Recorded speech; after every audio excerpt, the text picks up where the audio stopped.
Guys, this is Josh, and today I'm going to do a video on how I run the numbers on a potential house hack, especially a house hack here in the Columbus, Ohio area. I am a real estate agent here in the Columbus area. If you need any help buying, selling a home, if you're looking at a potential house hack, you want to get into this space, or just looking for any type of home to buy, please feel free to reach out to me at any time. You can see my contact information on the screen here. Text, email, call, whatever works best. Shoot me a message and let's see how we can help.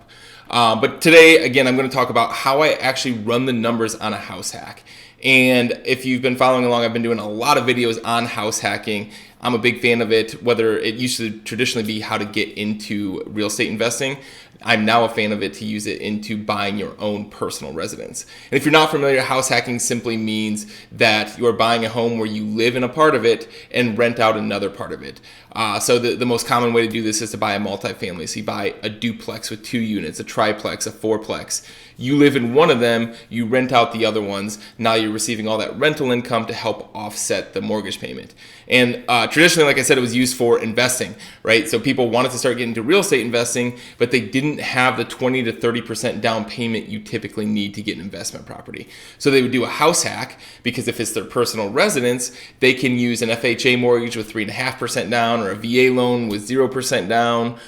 So it just opens up a lot more doors to start getting into investing without having a lot of cash to get into it. But now, with prices going up significantly and rates going up significantly, buying a personal residence is unaffordable for a lot of people. And I believe that house hacking is the strategy that a lot of people could be using to get into this housing market.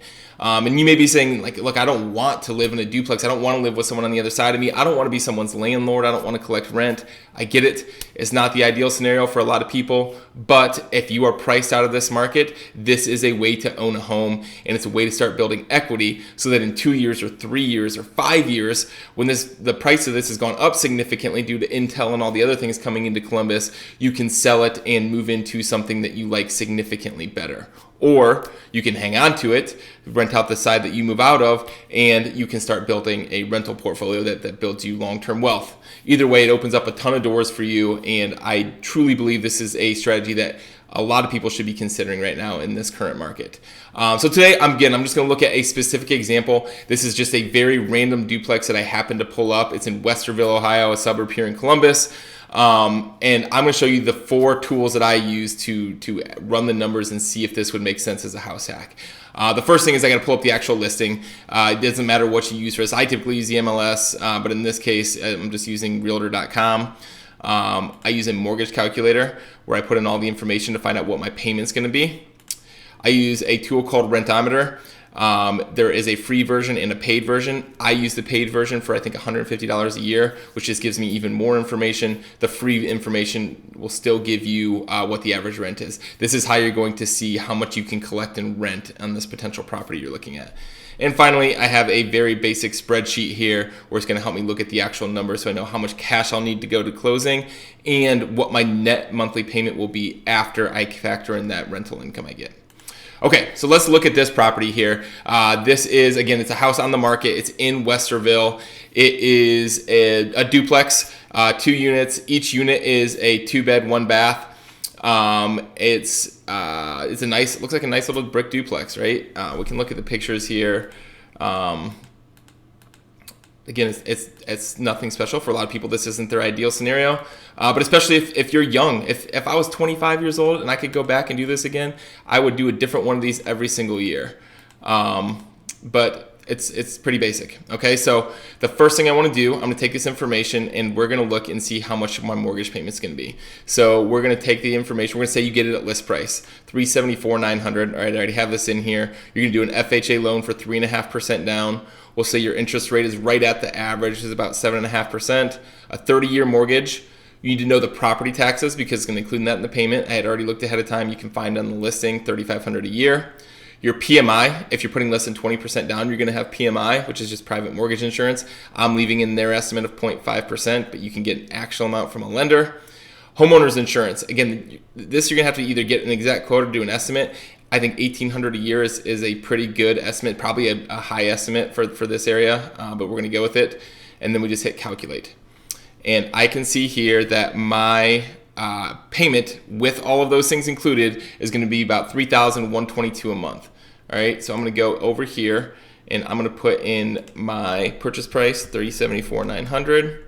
So I can see here with a 3.5% down payment, closing costs averaged out at 3%, I'm going to need almost $25,000 cash to close, unless I negotiate with the seller to pay for some of those closing costs, which we can talk about in another video. The mortgage payment, again, I'm going back here, it's going to be $3,122 a month. All right, so now we got to figure out what the average rent is. So we're going to go back over to this rentometer. All right, I need to know the address is 5771 Stormcroft. All right, so I just start to type it in, 5771 Stormcroft Ave, Westerville. So it comes right up.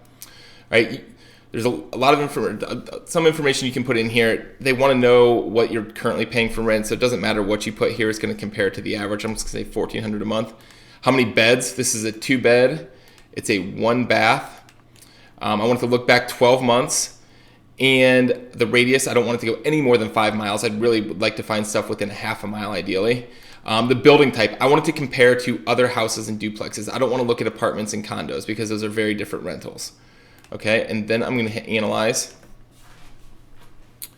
And I can see that the median rent here for a 2-bed, 1-bath is about $1,225 a month.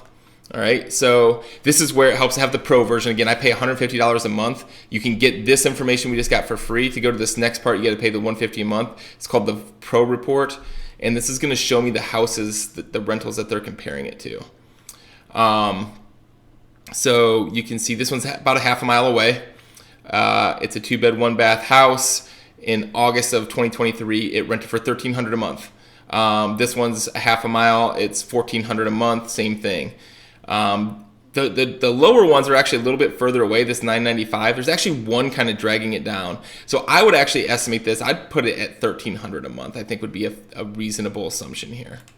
So let's go over to here, go to the rental income, and we're going to put $1,300. And again, you may even be able to get a little bit more than that, maybe a little bit less, who knows. But now your net monthly payment after you factor in the rent is going to be about $1,800 a month. So by doing this house hack, you took this house that may be completely unaffordable to you. Maybe you can't pay $3,100 a month in a mortgage payment, but once you have that $1,300 coming in, you can pay $1,800 a month. Right? In fact, that's only $500 more than you'd pay to rent this place.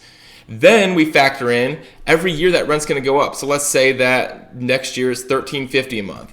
All right, then $1,425 a month. All right, and then $1,500 a month.